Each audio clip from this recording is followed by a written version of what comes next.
Welcome to OAA Now, your home for Oakland Activities Association news and information. Here's your host, Sammy Taormina. Welcome to OAA Now. I'm Sammy Taormina here, blog around the OAA, the host of Last Three Brain Cells, and the host between Taormina's on Orion Television. I'd like to welcome those watching on the local voice on SoundCloud and those watching on Orion Television. We got the boys basketball preview this week here on the pod here. We're going to start off with the Blue Division here, and we got a special guest here calling in this week in Berkeley, Coach Joe Sermo here. Coach, thank you for calling in this week. Sammy, I appreciate you having me on, and all my years, I've always appreciated everything you do for the OAA, and I'm just grateful that you have me on today.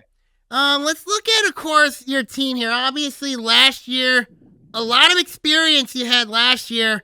So recap last year for me. Yeah, for sure. So I graduated 9 seniors from that class of 24 just last season. We had high expectations for our group, and we ended up finishing tied for third in the OAA Blue behind a very, very good Avondale team, very, very good Oxford team. We actually beat Oxford once at our place, lost at their place, and Avondale beat us twice. But we really competed in the OAA. We got off to a slow start, non-league at Novi. And we had a lot of questions to answer after that night because we had Troy lurking at home that next Friday. And we came out, we beat Troy, which, as you know, in retrospect, ended up being a huge win. Troy went on to win 21 straight games 22. After that, 22. So we could hang our hat on that. That was a nice win for us. But it took some time, but we had some really good experience last year back, and they helped lead us. Ultimately we wanted to win the Blue, but and we competed for it. We fell a little short, but we felt really good about our season with 15 wins. And you got to the district final last year. You guys took on a really good Groves team. Experience, obviously, that the district is very important at Berkeley. Winning that district, so. And you look at that district this year, it looks favorable. I mean, when you look at it, you guys got a good chance in the district again this year. Yeah, there's no doubt. We got some good experience, like you said, getting to that district championship against Groves. And we played really well. We had an opportunity to win that game. It was tight with 4 minutes to go, and we just couldn't come up with enough baskets and take care of the ball down the stretch. And ultimately, Groves took us out on their home court. But a great experience because of the atmosphere and when you're in the locker room and there's tears and hugs, that something went right and it meant something to those kids. And that's exactly what it was. But, fast forwarding to this year, like you said, this is a totally new district for us. We're used to playing in a district, or at least I am playing in a district that, consumes Mumford and Oak Park and Renaissance and UD, and last year with Groves and Oak Park. But yeah, this year with Warren Mott, Royal Oak, Troy, Trey Athens, and ourselves, nothing's ever a gimme. We always talk about we have never earned the respect to take anybody lightly. So we have as good as a chance as anybody else, and our kids are excited about that opportunity. But it's going to take some time over the next 2.5 months to build up to playing our best basketball in March. And when you look at the division you guys have, you guys got Stony Creek, Rochester, Pontiac, Royal Oak, Ferndale University, and Bloomfield Hills. What teams give you concerns when you look at those in that division? Well, Pontiac is somebody, a team that played really well last year. Coach did a great job of getting those kids to play into his system, buying in. They didn't lose a whole heck of a lot. I think they might have only graduated one kid. Who knows what they have coming in new this season? So that'll show down, soon when the season starts. But Pontiac's going to be tough. Rochester is going to be tough. They have a lot of experience back. Stony Creek had a really nice JV, so it'll take a little bit of time for them to get going. But look, the OAA Blue, it's a league I've been in every year that I've been here, and I'm actually very proud of that. It's pound for pound one of the tougher out of the 3 divisions, top to bottom, year in and year out. It's anybody's league to win. So we feel good about our chances as well. But like I said, we've got some work to do to get to that point. And when you look at, I want to talk one specific about the rivalry of Royal Oak. I mean, like you look at obviously, the rivalries. I mean, obviously at Berkeley, it's Ferndale, but the one with Royal Oak, it's probably one of the most unique rivalries. So, talk about that rivalry with Royal Oak in your eyes. Sure, and you're probably used to that strong rivalry right down the street with having Clarkston right there in your backyard, or Oxford in your backyard. Royal Oak is we're separated by literally 5 minutes school to school and a bus ride just over Woodward. So these kids know each other. They've played each other since the elementary or middle school years in basketball. So it's a fun rivalry for them to be able to talk a little bit back and forth with each other. And I'm a Berkeley guy. I went to school here. There was no Royal Oak when I went to Berkeley. It was Kimball. But this Royal Oak Berkeley rivalry in all sports is really taken on a name of its own. And honestly, it doesn't matter what rosters they put out there or we put out there. It's always a competitive game. You've always got to bring your grit and your toughness in that type of game. Have you thought about maybe doing a trophy game at all? But because I know in football there's the Battle of Woodward Trophy. You know what I mean? I know they still have. Have you thought about that? No, Aaron and I have never talked about it. I know the football team does the curb, which is really cool. Yeah, we haven't really come up with anything, but that's a good idea, Sammy. That's something that Aaron Smith and I should probably talk about. And when you look at other teams in this division, you got Ferndale University. I know you've played Ferndale U before. Obviously they're in Ferndale, so talk about that developing rivalry a little bit with you and Ferndale U. Yeah, I mean, before even they joined the OAA, even in my years coaching JV at Berkeley, we've always had university on our schedule, just pretty much because the proximity of our schools. Again, that's another one that's 10 minutes up Woodward. So them joining the OAA has been really nice because we've been able to form some sort of rivalry. It's not quite the Royal Oak Berkeley rivalry, but it has a little bit more of a friendly rival there with competing with Coach Hines. And when you look at the any top returners that the OA Nation needs to know about? For the Berkeley Bears? Yes. Yeah, so I'm returning 4 varsity players total. So it's kind of this is a really unique season for me. I'm returning four roster players from last year. 2 of them, which will be Evan Hanick and Jacob Friedman, are 2 guys that started darn near every game for me last year. So they have experience. Not only did they start and play significant minutes, but they also had a significant role in our success last year. So we're excited and we're going to lean on them a lot. But graduating 9 seniors, I had a lot of slots to fill, a lot of roster spots to fill. And we went into kind of our own school's portal, if you will. And I have a lot of kids that are coming back this year that either played their freshman year in our program or their JV year in our program, but have not played varsity in their seniors. So I'm now back up to 8 seniors. So there's going to be some guys that you probably have never heard of in the OAA, and they're going to bring some significance right away. Orion Hill is one of them. He's a 6'3" forward senior. Johnny Peprocki, a 6'6" center senior. These are guys with big bodies, and they're getting acclimated back to the high school game. Obviously, the varsity game is a different animal in quickness and toughness. So it's going to take a minute for them to get used to it, but I really think that they're going to make a name for themselves. And when, of course, you look at, I want to talk about the impact that Coach Steve Rhodes has had on your program. Talk about the relationship between you and the great Steve Rhodes. Oh yeah, that's one of my mentors. If you were a Berkeley kid growing up here, you knew every summer you were going to Coach Steve Rhodes basketball camp. That's just what you did as a kid. And the goal as a child when you got to high school was to play for Coach Rhodes. And I was lucky enough to do that. Played 3 years at the varsity level, a captain my senior year back in 1997 when he was towards the end of his tenure. But his nickname was the Maestro. He led his teams to greatness no matter who he put on the floor. Tons of district championships. Actually, this year, kind of ironic that we're talking about this. I was talking with his son as my freshman coach, actually, Craig Rhodes. But we were talking last night at practice. This is the 50-year anniversary of Bruce Flowers and the team back in 1975 that won the school's only regional championship.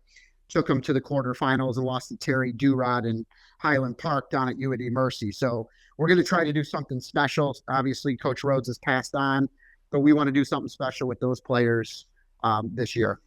Also, there's one other player I want to talk about too. Your son, Sam Sermo. Obviously, he's one of the players I've been high on this year for the program. So how's the development of your son, Sam, over at Berkeley? Yeah, Sam will do just fine. He's a sophomore, so he's a little bit younger than what you see out there on a varsity roster. But, him and his twin brother, Drew, who are both on varsity this year, grew up going to my games. When they were babies, they were eating dinner in their high chair right behind my bench when games were going on. They grew up in the gymnasium with me and all these kids. They grew up in these locker rooms. They understand the lingo, the terminology, how to compete, how to win. They're not going to be scared by the moment, which is wonderful. Sammy is he's a shooter, and shooters shoot. He's very confident in his shot. He's streaky. When he shoots the 3-ball, if he can make them, he's going to make a couple in a row. And then Drew, his brother, which is actually going to make a name for himself. He's the consummate point guard. He's going to have a solid year. He's a pass-first point guard. He can score as well, plays with a lot of quickness. So it's going to be fun to have them out there. They know this is not daddy ball. They're going to be treated just like any other of our roster players, but it's going to be special for my wife and my family to see them wear the same colors that I wore 25 years ago. And then let's look at, obviously we talked a little bit about the district earlier. I want to get your thoughts on the teams in your district. Obviously, so talk about each team that is in your district. Sure. So Mott, we played them opening round last year. We did not have a problem with them last year, but that means nothing. These are brand new rosters for both teams. I don't know a heck of a lot about them yet. I pride myself on scouting and preparing my team, so I will know them inside and out by the time we get to there. Troy Athens, brand new coach. Dave Scott is some big shoes to fill. He did some great things with what he had at Troy Athens. But they're going to have their own stamp. They always bring tough basketball and skill. And then Gary Freilich with Mason Parker at the controls. We got them next Friday night, or after Thanksgiving, I should say. That's the 6th. So we'll see them right away. We'll be familiar with them. And then Royal Oak, like I told you earlier, you can throw those records out when our teams get together. So, the best thing is it's a long way away. We got to stay healthy. We've got to continue to stack good days, get better every single day. And our kids will be prepared to play these teams when we get to that moment. And everybody loves March Madness. We haven't won a district championship at our school since 1993. It's been a long time. So believe me, it's on the front of mind, and we love the opportunity. And I think this is our best chance to do that. No disrespect to the teams we're playing in that district. That's just more praise to the districts that we've been trying to fight through in the past. Before I let you go, Coach, what is your expectations this year?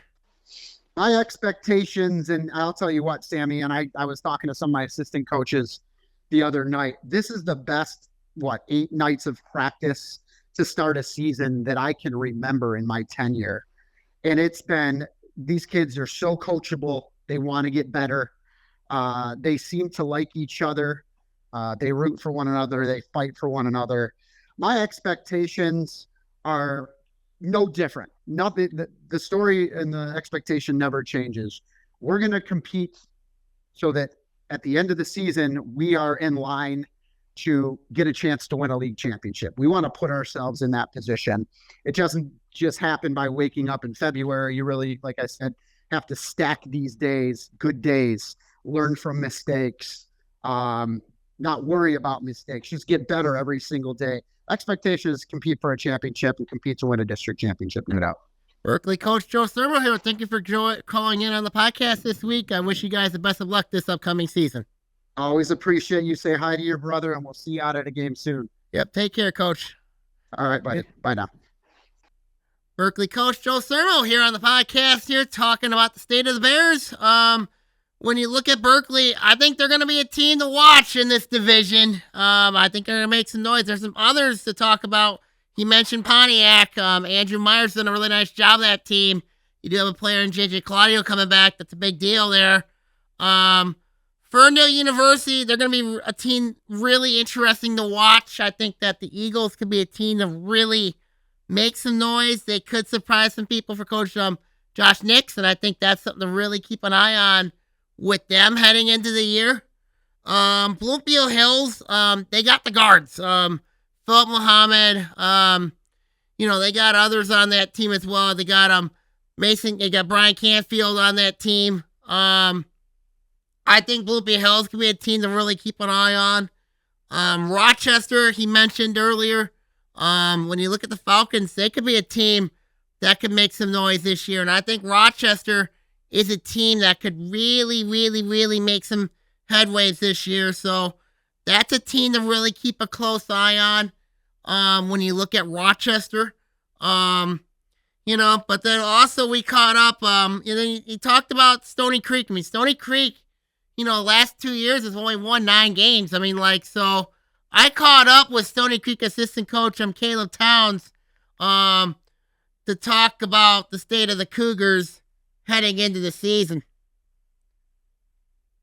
I got Stony Creek assistant coach Caleb Towns here. Coach, Stony Creek the last few years under Coach Jeff Owen, it's been a struggle. So talk about why this season can be different.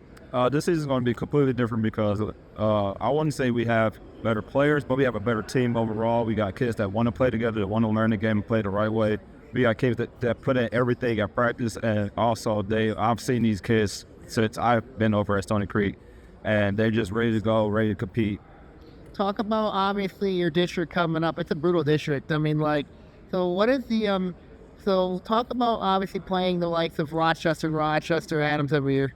Yeah, we play them during the regular season, but come district, we're going to be a complete different team. Everybody's going to be a complete different team. It's a complete toss-up, so it's just whoever's going to give it their best on the night of the game, and we're ready to compete against whoever. What is your expectation this year, Coach? Our expectation is to compete in the blue, win the league, possibly, and win the district this year. Thank you really much, Coach. Thank you.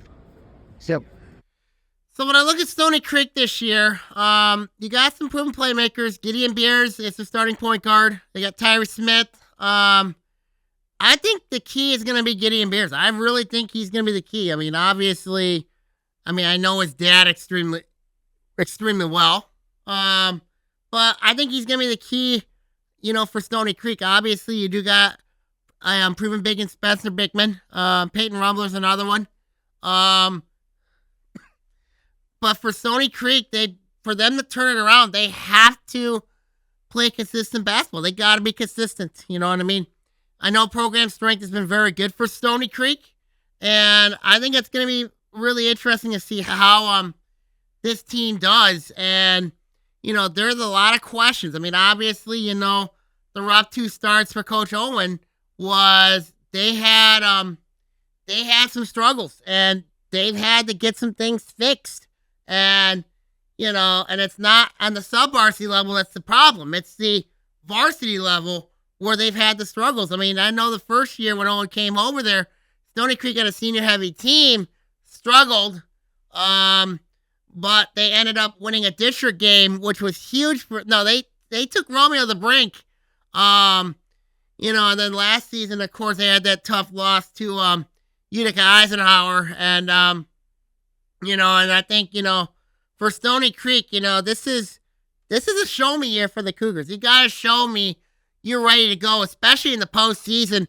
I know they're talking, it's a different team over there, but there is a lot of question marks when I look at the Cougars this season. So there are a ton of question marks when I look at Stony Creek heading into the year. So now let's look at let's look at Royal Oak now. Obviously, we talked to Berkeley coach Joe Sermo earlier on the podcast. So I talked to Coach Aaron Smith at Media Day talking about the state of the Ravens. You're at the coach of the Ravens, Coach Aaron Smith, your coach. Last few years has been like almost like a twisted soap opera. I mean, obviously, great starts, rough finish. Yeah, I think consistency is the word. That's it. I think this year we're hoping to bring that consistency. We have really good leadership with, first and foremost, our 4-year senior, Nick Hoffman. So with the stability that I think he's going to bring on both ends of the court, that's going to really help us with our consistency. I think you add that with, we have some gym rats, some sophomore gym rats. C.J. Harrison, he's a sophomore guard who's really, really good on the offensive end. A junior in Sam Zeller who can score the basketball. Potential point guard who's a sophomore as well, and Ethan Cousins. And then the straw that kind of stirs our drink will be Nate Rogers, another senior. So I think we have some really good leadership that's going to enable us to be a lot more consistent and throughout the year just ascend so that we're playing our best basketball come tournament time. Talk about program strength. Obviously, you've been known for program strength at Royal Oak. So how's the sub-varsities going for you guys? Yeah, you know what, to be quite honest with you, that's always just straight development for us. It's not about wins and losses. We try to just identify 3 or 4 players that we can reload to the varsity level every year.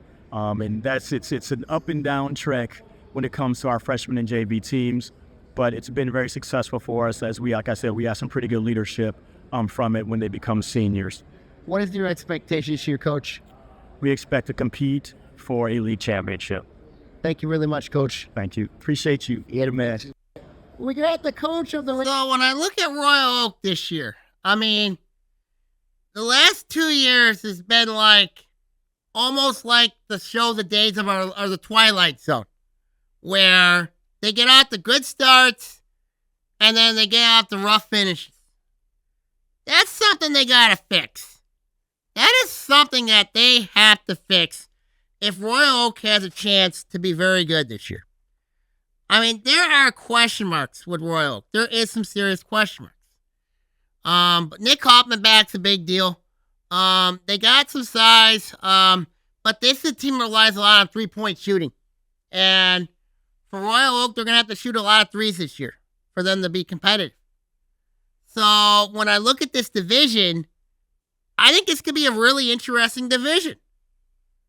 I've got Pontiac right now as my early favorite in this division because of J.J. Claudio. You got some proven playmakers, I think, in the Henry boys. They got size. Bluebeard Hills, I think right now, I would have to rank them probably 2 right now because of their guards. Coming down from the White's a big deal with them. Then I have Berkeley 3, Rochester 4, Stony Creek 5. Then I have Royal Oak 6, Ferndale U 7. So it should be really interesting to see how this league goes. And I think it'll be really interesting to see how this one goes. So I think at the end of the day, it's going to come down to is can, the division, how it goes. We'll see what happens.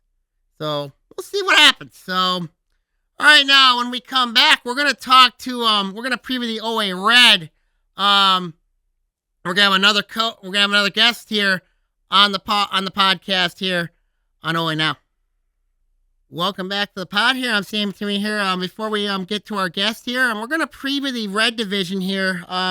We're gonna talk about some other teams here. We're gonna talk in this division here. We're gonna talk Clarkston. When you look at the Wolves this year, I think the Wolves could be a team that really makes some noise this year, and I really think that they can I think the Wolves, they got a lot coming back for Coach Tim Wasilic and his team. Obviously you do got to transfer in Ace Walters. You do got to transfer. You got Quinn Rosenberg, Cole Charter. I think I think it'll be really interesting to see how this goes. So I think for them, it's going to come down to is can Clarkston find that consistency defensively? Last season, of course, when you're in a district championship, falling in the regional semis to Grand Blanc. So a lot of questions for Clarkston as we head into the year. So I really think with the Wolves, I just think that they could be a team that makes some noise this year. And I think Clarkson can really, really make some noise going forward. Another team that could make some noise is Ferndale. I mean, like, obviously, when you look at the Yellow Jackets, when you look at the Eagles, Ferndale, obviously with Coach Juan Rickman, returning Ethan Vineyard, they got a lot coming back. A lot of questions, though, with them, though. And the big one for me is Warren Lincoln. And I think that's the one that I think that can make some noise is, you look at, obviously, the Eagles is, for Ferndale, winning D2 2 years ago was huge. And then last year, running into Warren Lincoln before falling in that game.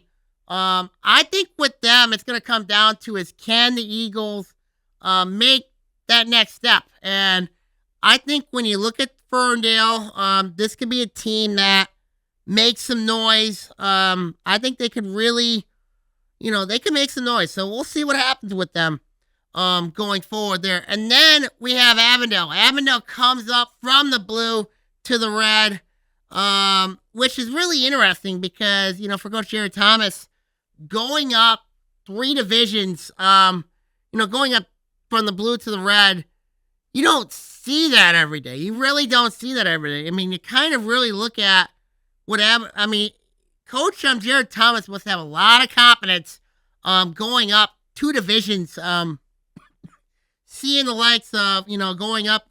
Now, I know he was at Adams last year, and he really had that team clicking on all cylinders last year, winning that blue championship. They lost a heartbreaker to Clarkston. And I think, when I look at that matchup, I think it's going to come down to is can Clarkston, is can Avondale compete in this division? I mean, it's already been proven they can compete against, some really good teams. And I think it's going to come down to is can, for Avondale, is can Avondale, obviously they do have some key players come back. Jordan Bush, is one of them. You got Justin Greer-Sykes. You got Clayton there. You got Jacoby Lawrence, who came in from Lake Orion this offseason. So the pieces are there. It's just the question for me with Ferndale is, do they belong? And I think that's the big question that I have with the Eagles is can this team, or with the Yellow Jackets, can this team compete with the likes of the Clark or the Wolves or the Eagles or the Raiders or the Falcons or the Highlanders of the world? That's the big question that I have with Avondale is, and you look at Avondale, they got a very tough district when you look at it, with the likes of, you got Waterford Vermont's in there, you got Lake Orion's in there, you got Clarkson's in there. I mean, those are teams that are not easy when you look at those teams that are in that district. And it could be really interesting to see how this one goes. And I think this is going to be the most interesting one. And I think this is going to be really intriguing to see how this division goes. So when you look at the teams that, when you look at, obviously talking about Clarkson, Ferndale, and Avondale, I think those are teams that, are looking. I think when I compare those and contrast the pressure for those 3 teams, is the pressure has to be on, I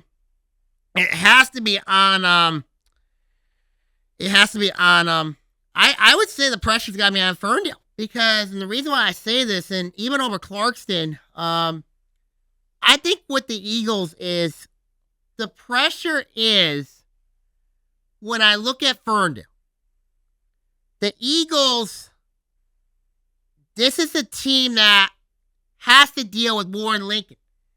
They have to deal with the Abes in district. They have to deal with them in the postseason. You look at the Abes, this is a team that, Warren Lincoln, they just got stronger with the addition of Geno Hutchins from Oak Park.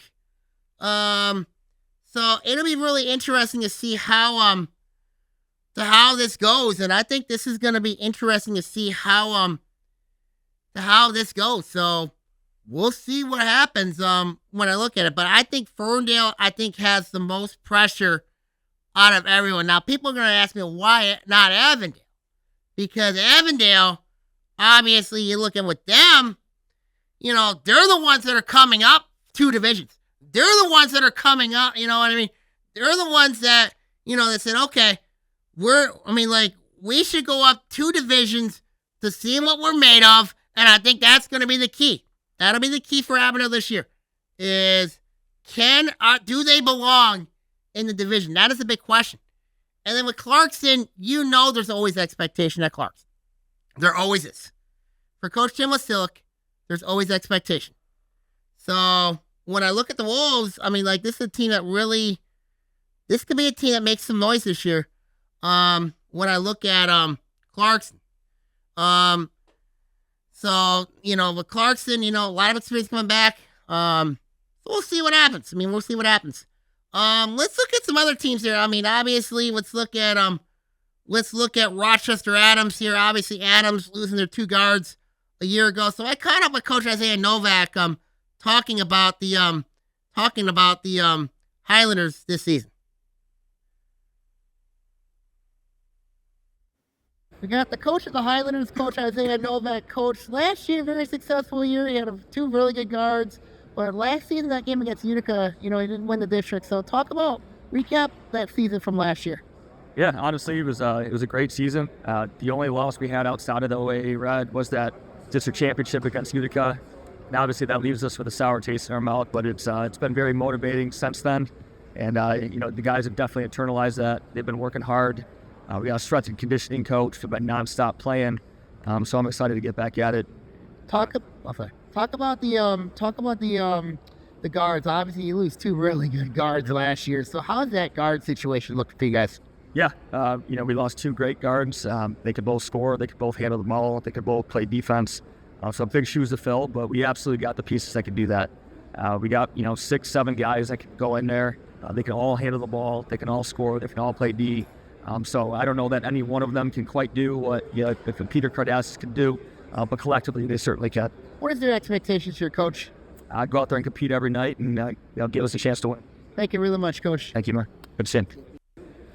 So when I look at Adams this year, they could be a team that makes some noise, and I think Adams could be a real a team that could really make some headways, and I think they could and I think that I think Adams can really they could surprise some folks. And I think with them, despite losing their 2 guards, I know they're excited about the Lagarde brothers. And I know that, some of them might not be able to play early on because of the state championship run the football program's on, considering, you look at the success that Adams' varsity team's been, they got to match up, they got Hudsonville coming up, but then next week, they got Lake Orion. I think it'll be interesting. You know what I mean? So I think it'll be really interesting. I think it'll be really interesting to see how Adams does, especially without a couple other players who, because of the rule that, the MHA rule that does state that you have to wait a week to have your body heal before you get into the next sport. So it is an MHA rule how that is processed. So it'll be really interesting to see how that goes. And I think it'll be really interesting to see how things go as we head into the for Adams. A lot of questions, though, await the Highlanders. And we'll see what happens. We're going to see what happens with them. And I think they're going to make some noise. So we'll see what happens going forward there when you look at Adams. Next, let's look at the Lakers of West Bloomfield. Obviously, you look at the Lakers, a lot of experience coming back. It's a team that really's got some talent. They didn't lose Drew Wilson, who transferred out to Detroit Western. So I caught up with Coach Aaron Jordan to talk about the state of the Lakers this season. The coach of the Lakers, Coach Arnett Jordan, obviously last season, a very good year. But the one thing that bothers me, the monkey on the back, is Orchard Lake St. Mary's. So talk about, that monkey in the back with the Eaglets. I mean, playing against Trey McKinney, he's a very good player, and his team, he had a very good team last year. I think this year will be more competitive. I think even though we lost 4 seniors, we still had a connection with the youngsters becoming older now. We got a good group, and I think that we'll be able to at least compete with Orchard Lake. And the district is at West Bloomfield. Yes, so that always helps to be able to play at home. Talk about this team. You guys got a lot of experience coming back. I mean, like, one of the top. I mean, like, you got some really good players coming back. Obviously, you did lose one who transferred out, but but what is your thoughts about this team coming into the year? So even though we lost Drew Wilson, I think we still have, great players. We have Curtis Britton, we have Corey Pittman, Brendan Jones, Terry Loth. We have pieces that will help us stay up top of the red and compete to go back-to-back in the red. What is your expectations here, Coach? My expectation this year is a red division title and at least to the breast. Thank you really much, Coach. Thank you. Bye. So when I look at the Lakers this year, I think they got a chance to be very good. I just think that West Bloomfield, they've got a chance to have a nice year, despite losing Drew Wilson. I think they can make some serious noise this year, and I think they can really make some noise. When you look at West Bloomfield, I think they can really do some wonders. So here, we got a coach calling in here. We got the coach of the Raiders, Coach Sean Negoshian, calling in here. Coach, thank you for calling in this week.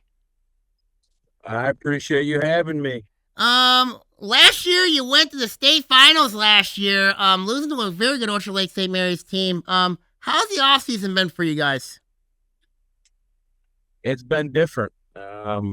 We've had the last 4 or 5 years, we've had a lot of returning kids and a lot of program kids that have been on the varsity. So it's been different. We graduated a lot, had a lot of young kids that had to get acclimated really quick over the summer. So it's been fun. It's been one of my more enjoyable off seasons, just for the simple fact that we got to teach a lot more than normal. Because we didn't have so many returning guys eating up the bulk of our minutes. So it's been fun. So talk about, obviously, going back to the classics. I mean, obviously teaching and it's one of the things you look at with North Farmington, and I think this is really important, is having a Hall of Fame coach on your staff. So talk about the importance of having your dad on staff. I think it's super important to have him, somebody that's been through it before, and keeps me kind of grounded with the ups and downs of the season. But I also think we got an unbelievable staff outside of him. Pete Mantilla is one of the best JV coaches, if not the best, that I've ever been around. I mean, he spent 17 years as a head girls coach, 3 years as a head boys coach at Harrison. And to have him with us, somebody that's been through it and understands the big picture, it's a whole staff thing. So having those guys and their veteran experience of the ups and downs and keeping us grounded has been unbelievable. And when you look at, of course, you look at some key returning players, any impact players that we have here for North, obviously? Well, we bring back Rob Smith, who was a starter on that team last year, who has really been unbelievable in his development as a leadership this summer. He's been outstanding. Went through Farmington Public Schools, kindergarten to 8th grade, and was at Oak Park for 2 years and then came back last year. He's just been phenomenal with that. DJ Morgan, who was a reserve off of that team last year, has been awesome. Avi Meltzer, who started on and off for us last year, is a senior now this year. Unfortunately, he's got to have some back surgery here in the next week, so we're not sure when we're going to get him back. But we got some pieces. I'm excited about it. The kids all know our expectations of how hard we're going to play every day. Practices have been great and competitive. And it's just been fun to be back in the gym with our guys and trying to prepare for, what I think is, if not the best division in the state, it's right up there with the Catholic League then. And let's talk about this division. Obviously, I did talk a little bit about the Red. Obviously, I want to get your thoughts about each of these teams in your mind. I'll break down one team and you just give me a thought. You know what I mean? And I think it'll be interesting to see. But I want to get your thoughts on a rival of yours, Clarkston. So talk about what your thoughts are with the Wolves. They're going to be really good. They're always tough. They got kids that can play and go and shoot it and handle it. Timmy does a great job, and I think they're going to surprise a lot of people this year. Well, talk about also the importance of the late great Dan Fife, the factor there. Obviously, I know you've had some battles with them, and also your dad has had some battles with them as well. So talk about having to go up against a legendary coach like Dan Fife. You know what I mean? Obviously. I think that's going to really be a key thing for Clarkston is people don't understand those kids all grew up going to the Dan Fife basketball camp, the McGrath League on Saturdays, and then to lose somebody of his importance in that community. I was fortunate enough to play for him in AAU and then compete against him, and the friendship we had that a lot of people didn't see behind the scenes. Losing him hurt to the core as a person, but what he meant to the basketball world and what he meant to kids in Clarkston, I think goes way underrated. He's like the godfather of that community, and it's so sad that a man retired and then got sick and passed so fast that he never really got to see the fruits of his labor and walk around the town and have everybody talk to him and buy him a coffee and buy him a drink. And those kids are going to be playing with a lot of emotion this year. And I think people need to understand that and also respect that a little bit. Mm-hmm. And, I'm one of those guys that always, I love Dan Fife, and I loved that man, what he's done. And, and I'm hoping people understand, the legacy that Coach Dan Fife left at the Clarkston community and throughout the basketball world. I would agree with that. Let's talk Ferndale here. What is your thoughts on the Eagles? You've had some competitive games against the Eagles in the past. They're going to be really good. They're going to be in the running for a Class B state championship in my mind. Juan does an unbelievable job of getting his kids to play hard and play within the system he wants.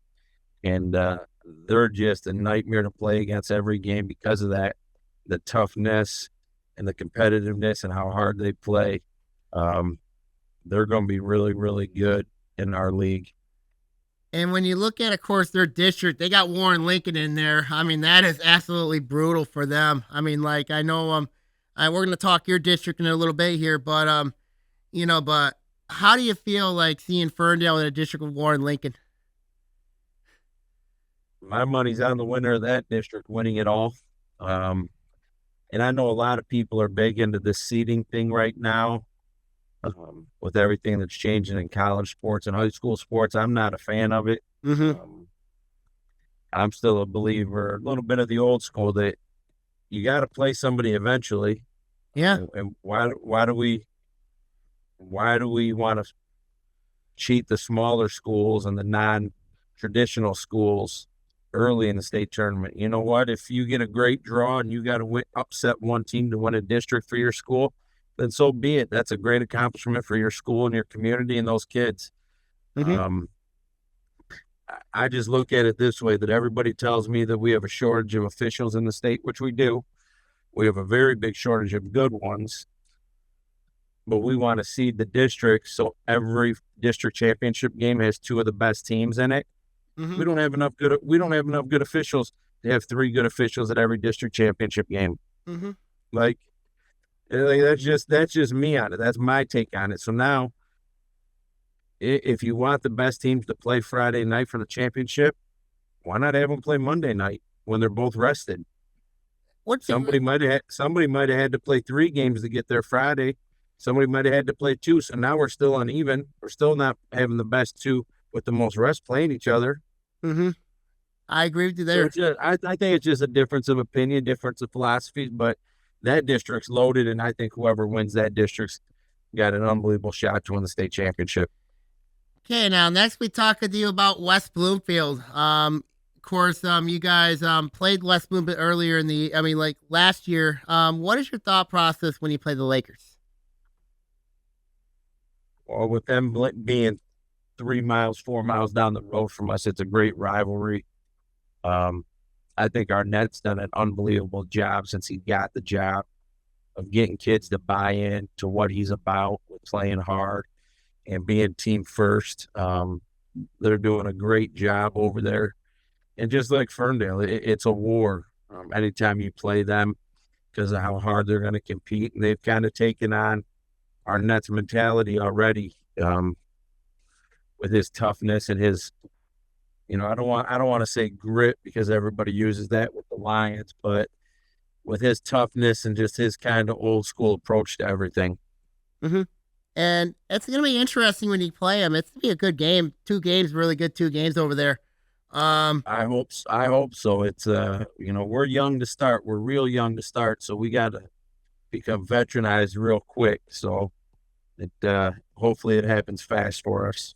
Next team to talk about is Groves. Obviously, you look at Groves, and what is your thought process when you look at Coach Mark West's team?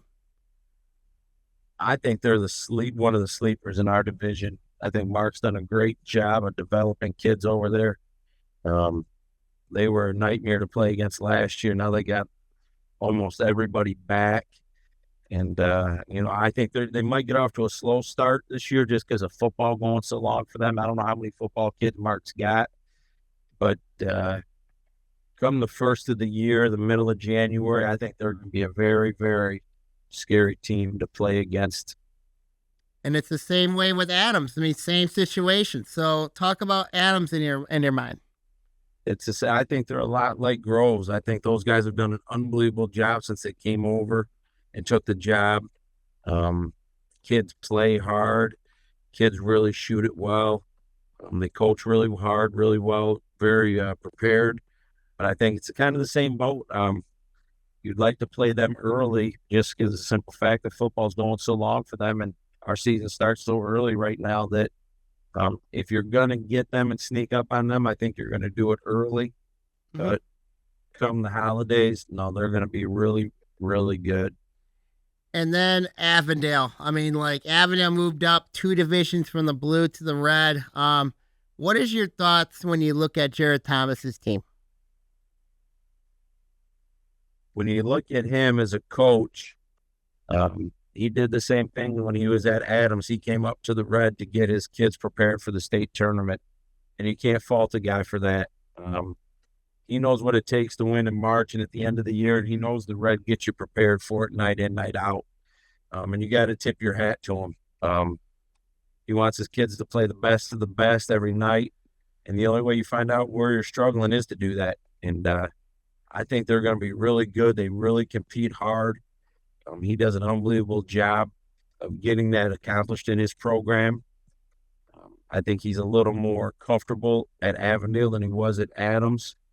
But it's just another team that if you don't get off the bus ready to go and locked in, you're going to get embarrassed. And it's like that across our division, and it has been for years. And it's just as we've gotten more and more coaches and different teams and different schools in, the coaching's been better and better and better, and it's just prepared us. The run we went on last year and the run we've been on for the last 3 or 4 years, I tell everybody it's because we played in the red. That got us prepared that every night it's lace them up or get embarrassed, and it's done an unbelievable job for getting us ready and preparing us for the state tournament every year. I want you also to talk about your rivalry with Farmington. Obviously, the kids they always get geeked up when playing their city rivals. So talk about that rivalry with Farmington in your eyes. It's a crosstown rivalry. It doesn't get any better. we've been very lucky over the last couple of years to be very successful in it. I think our kids know what the rivalry means to us. I think Orion got the job super late last year and was in a bad spot with that. I know this year, knowing the places he's coached at and played at, they're going to be a lot better. They're going to be very well organized and very well prepared now that he's had a full off season with them and a full preseason. But I'm happy it's the rivalry that it is. It's great for our district. It's great for our buildings. It's great for our community. Byron's a great guy. He coaches his butt off, does everything the right way. And it's just,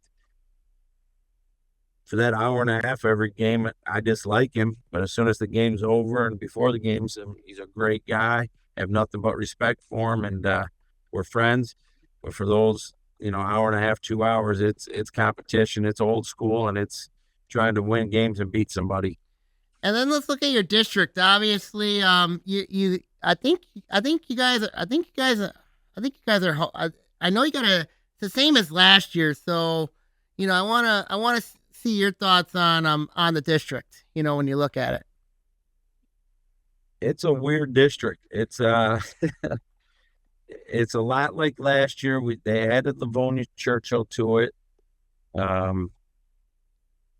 but Thurston's got a new coach. Livonia Stevenson's got a new coach. I thought Franklin was very well coached last year when we played them and when we scouted them. Churchill is going to be the same way. They got a new coach. So it's a lot of moving parts. I think it's going to be a very competitive district. I think it's going to be very well coached. And a lot of the Livonia schools, they play in, the KLAA. So it's a different brand of basketball. So we really have to scout it when we get close to the tournament. They're all well coached, well organized teams, and got pretty tough kids. And it's never fun to go into the state tournament knowing that. I wish we could go into the state tournament knowing no matter how bad we played, we're going to get off the bus and get a win. But when you got competitive schools and good coaches and kids that like to compete, it's a nightmare for a coach, and it's a grind. So we're just going to try and do what we always do and get to work every day in the gym during the regular season, compete our butts off and play hard. And then when the district draw comes, see where we're at and kind of prepare for it mentally and physically and get ready to go through it. Let's talk about obviously program strength. I mean, you've done a remarkable job with program strength. Credit your coaches in the freshman and JV levels. How important has program strength been to a program like North Farmington? For us, it's unbelievably important because we don't have open enrollment, so we can't just go get kids. I'm an old school believer that kids come up in a program and they develop, and our lower level coaches have been unbelievable in our success. And this year will be another tip of the cap to them because these young kids we got coming up are going to be good. We got a really good freshman class. I'll have one freshman with me for sure at game day, probably have one or two more in practice with me every day. But it's just the strength of our program is our program. It's our coaches, it's our seniors, it's guys that have been in it, teaching the young kids what it's about, helping them out. And unfortunately, in today's society, that's kind of lost, and it's not normal with open enrollment. And I'm not saying which one's right and which one's wrong. It's all a personal preference. But to be able to see a kid like last year, Will McShare, who started for us and basically led us to a state championship game with how hard he played defensively and what he meant to our team. He took 11 shots last year. Hey. And think about that in today's society when everybody talks about NIL and the transfer portal and how important it is, and social media and the disease of me instead of we. And that's what a program's about, and that's how it's important. Kids like that being able to succeed in our program because of what they mean and how hard they play. and then to ride his back. Like, we laughed in the state championship game as he was getting announced, and I sat next to him. I said, "Well, did you ever think we'd be here on your back?" And he said, "Coach, I thought I was done after my sophomore year." And I said, "Well, in our program, you know it. There's always room for a kid that's going to play as hard as you." And I think that's what our program's built upon. I think our kids know that. Our kids really believe it and buy into it. And it's taught from the freshman level down. And our older kids do an unbelievable job of teaching that to our young kids, that this isn't about me, it's about we. And you better not have the disease of me, or you're not going to make it in our program. And, I was very fortunate. I took over a program that a lot of it was already in place by my father. And then to be able to carry that on and be to 2 state championship games in 8 years is something I never dreamed of. It's to share it with our coaches and our community. It's something that's going to last a lifetime and a memory. And I wish we could have won both those state championship games, or one of them, every single day. And you replay them in your head every day of what you could have done differently. But what it means to our program and our school and our coaches, it's been great. And you play a really tough schedule too this year. I've noticed a lot of classics, a lot of going to the west side of the state. I mean, that's got to help with team bonding too when you guys have to make that travel to the west side of the state. So, how important is that team bonding concept for you guys? I think it's huge, especially later in the year as the state tournament starts to roll around and get near. It's the dog days of the year come, late January, beginning of February. And if you can take trips like that and just do something different, I think it's great. Take the guys away from the same mundane routine, the same situations, the same scenarios, the same everything. Just do something different and be different. I think it's a huge part of what helps us at the end of the year.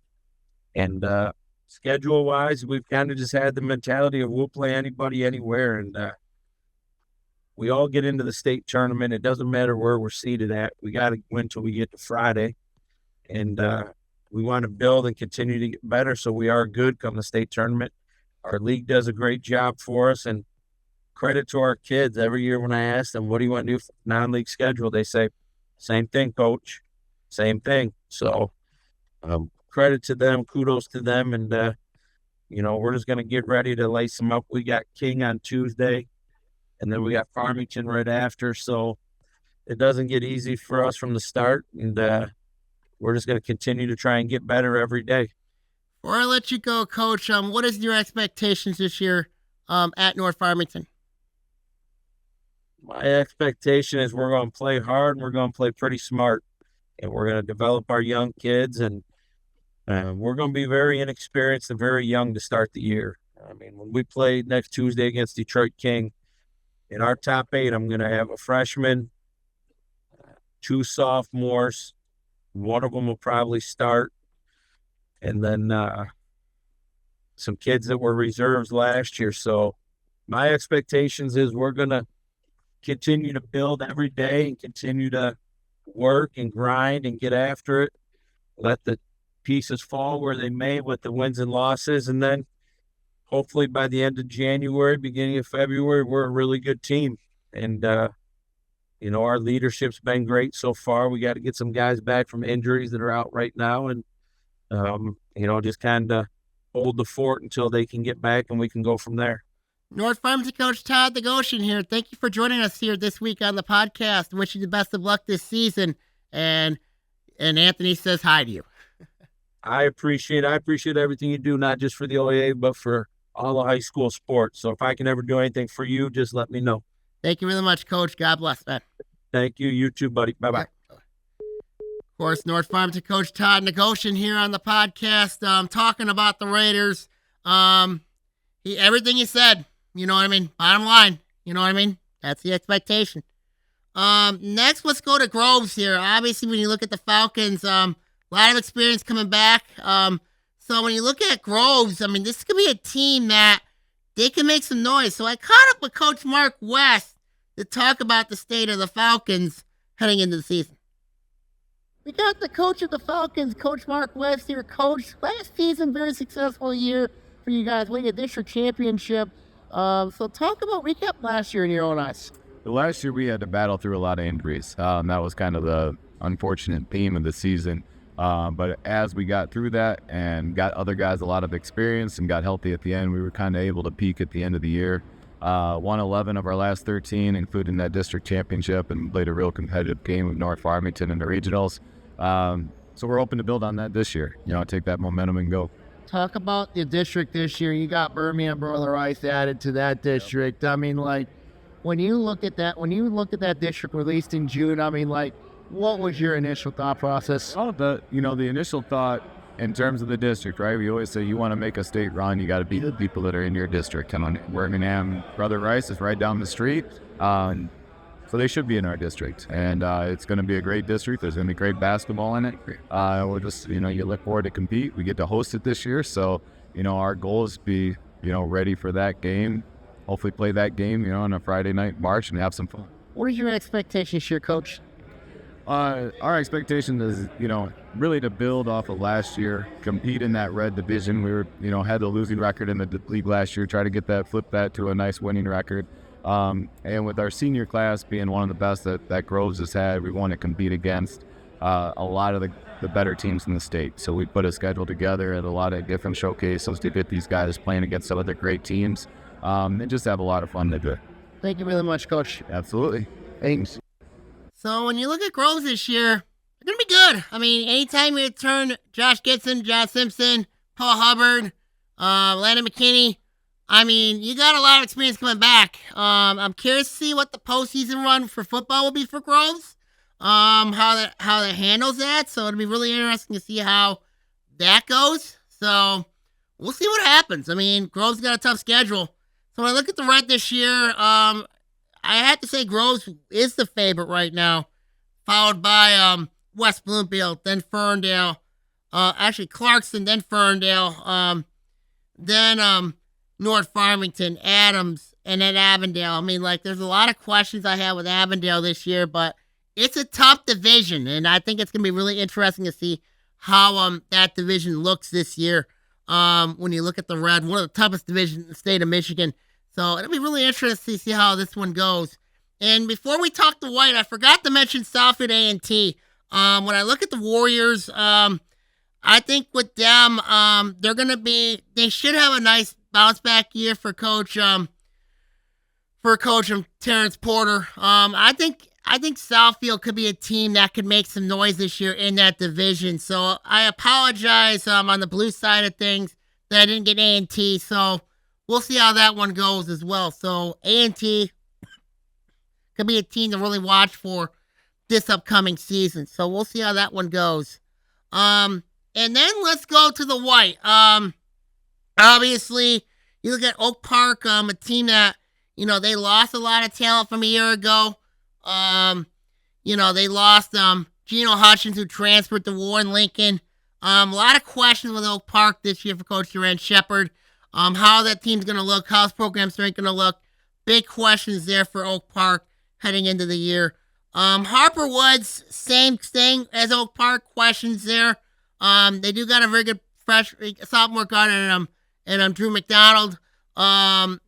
Interior, they got Myron Taylor at the in the interior, but depth's a big question mark for Harper Woods.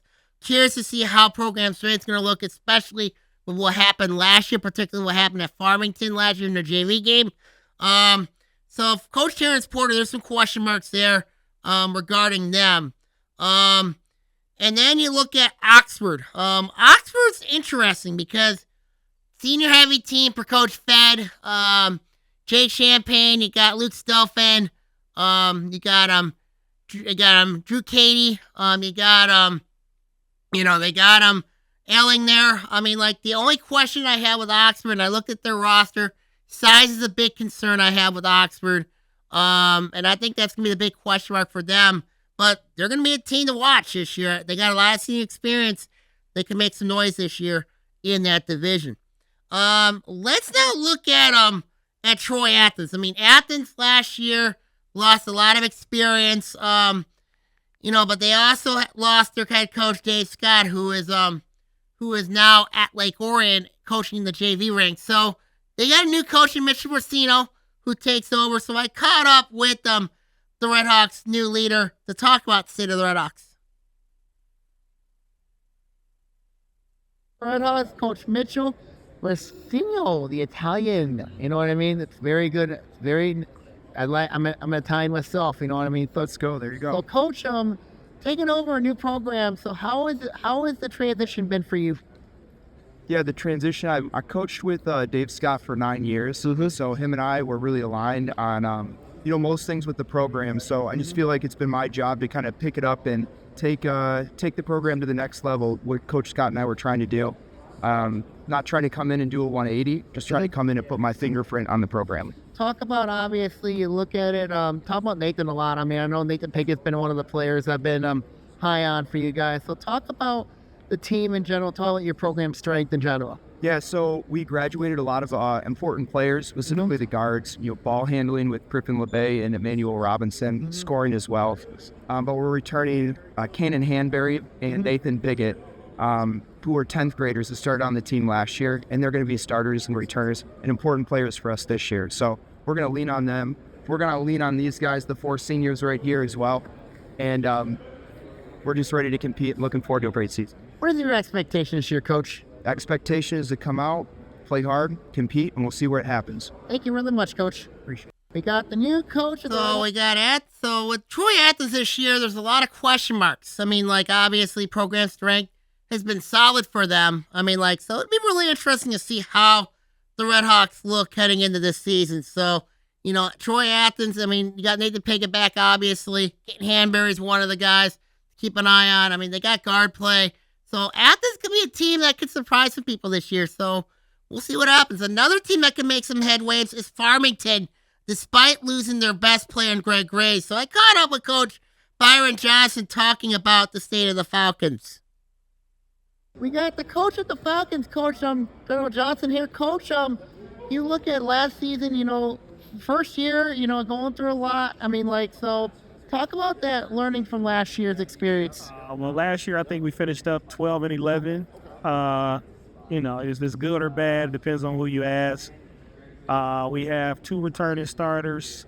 We did lose 5 players, but we have a lot of young guys who are we're really excited about. Our guys play hard.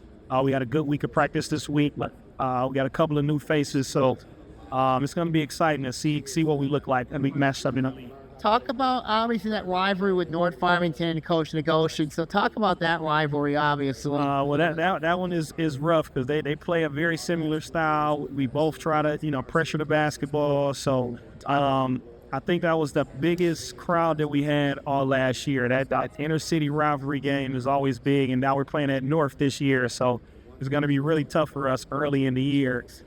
We just got 4 football guys back today. So they've been out all week, and then we play in 2 weeks. So it's gonna be a rough one, but we're gonna get out there and compete. What is your expectations here, Coach? Expectation is that we're gonna be. I feel like we're gonna be a sleeper in the league. Nobody really thinks we're gonna be very good. That's good. But our young guys are tough. We have 2 senior leaders who are really, really excited about can really score the basketball. So defensively, as long as we can guard, I feel like we can win every game we play. Thank you very much, Coach. Appreciate it. So Farmington, this could be a really interesting team, and I think Farmington, they're a sleeper to watch. I mean, they got some young players that can make some noise. I mean, program strength was not bad over there at Farmington, so it'll be something to really watch for when you look at the Falcons. Another team that's got a new coach is Seaholm. I mean, Seaholm, last season, it was rough for them, but when you look at the Maples this year, there's a lot of optimism surrounding the Maples. So I got their new coach, Spencer Adams, talking about the state of the Maples. I got the coach of the Maples, Coach Spencer Adams. Coach, taking over a program that's had some success, a very scrappy team. Talk about how the transition's been from football to basketball for you. The transition from football to basketball was quick. We played Friday night and we were trying out Monday morning. So that's a quick turnaround, but Luckily, we have a lot of good assistant coaches in the program. Those guys have kind of carried the torch through the fall.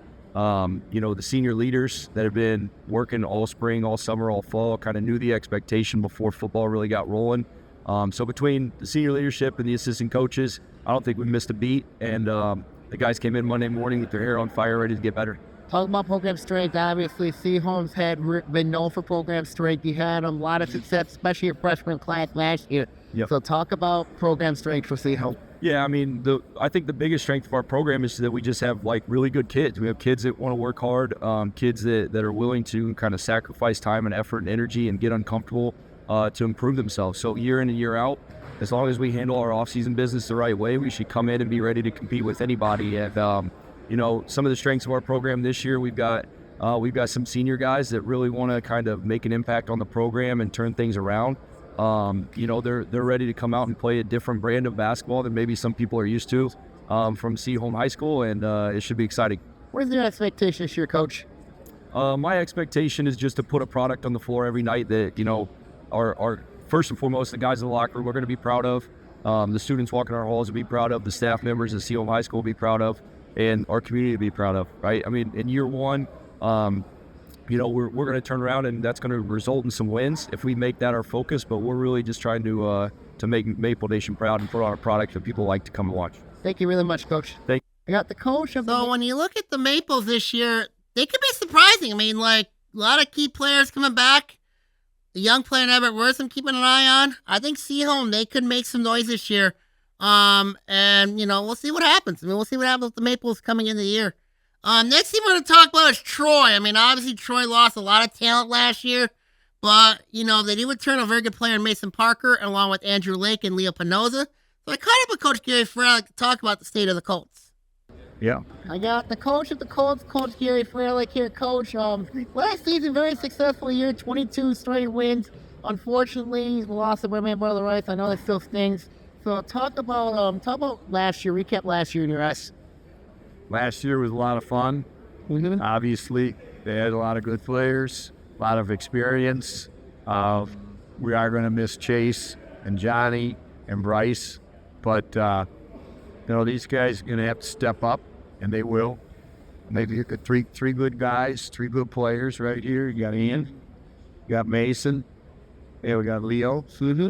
And they're my three captains, and we're looking forward to having another successful season. Talk about your interior. Obviously, that is the biggest worry for Troy this year. You got the guards. This is the interior. Make me the question for you guys. Well, yeah, our post players are a little smaller than they were last year, but I think we'll battle. We'll play a lot of 4-guard, maybe even 5-guard offense. We're going to press a lot. We're going to run a lot. We're going to try to disrupt the other team with our defense. And get up and down the floor as much as we can. What is your expectation this year, Coach? For this year? Yeah. I think we're going to try to win as many games as we can. I don't know. I mean, other than just keep winning and doing the best we can, working hard at practice and getting a little bit better every day. Thank you really much, Coach. Okay, buddy. You take care. How's your brother? Troy's going to be really interesting to keep an eye on this year. And I think for them, it's going to come down to is the interior. Can the JV kids develop? I mean, that's the big question for Coach Gary Freilich and his team coming into the year. I think Troy's still going to be a good team, so we'll see what happens. And then last but not least, we got the Lake Orion Dragons. Coach Jose Andrades' team, loaded this year, a lot of experience. So I caught up with Coach Andrades talking about the state of the Dragons and their worksman mentality. The coach of the Dragons, Coach Jose Andrades here. Coach, when I describe Lake Orion, you look at blue collar. I mean, so what is your thought process when I say Lake Orion is a blue collar team? Oh, I think it's right on par. I mean, I got great kids. They want to play together, want to play hard for each other, and when you have kids like that, you can do anything. So we're excited about this year. Talk about, of course, the experience. Of course, you have a ton of experience. You look at players like Zach. You look at Gabe. You look at Brian. You look at Nick. I mean, talk about the experience and talk about the program strength of the Dragons. I think experience helps a lot. You go through your ups and downs. Last year we had some great runs, and we had a couple of learning experiences, and it just teaches a lot to how to persevere and stick together. And yeah, it's great to have these guys back. Good for another year. What is your expectation this year, Coach? Our expectation is to compete, for championships. We do that every year, so there's nothing different. We expect to compete. Thank you very much, Coach. Thank you, sir. You too. So Lake Orion, I think this is a team that could really be dangerous this year with the experience, and I think that's going to be something to really watch for this upcoming season for the Dragons. So I think Lake Orion, when I look at the white this year, I would have to say Lake Orion's a favorite because of the experience. Oxford's right there, followed by Troy. Then I think Farmington, Seaholm are right there along with them. Then I would say Troy Athens and Harper Woods. Actually, Oak Park's in that conversation as well. I think Oak Park's in the middle of the pack, so I would say right now Lake Orion, Oxford, Troy, Oak Park, Farmington, Harper Woods, then Troy Athens. But I could switch Harper Woods and Troy Athens around. So it'll be really interesting, that division, the white this year. Really interesting to see how it goes as we head into the season. So a lot to really look forward to heading into the year. All right, and I wish everybody best of luck this year in the boys basketball season. The rankings are up on the blog at 50 at blogspot.com. Also, this podcast will also be up as well. I'm going to sign off here. Take care. God bless, and I'll see you on next week. Take care, and I'll see you then. God bless, and God bless all.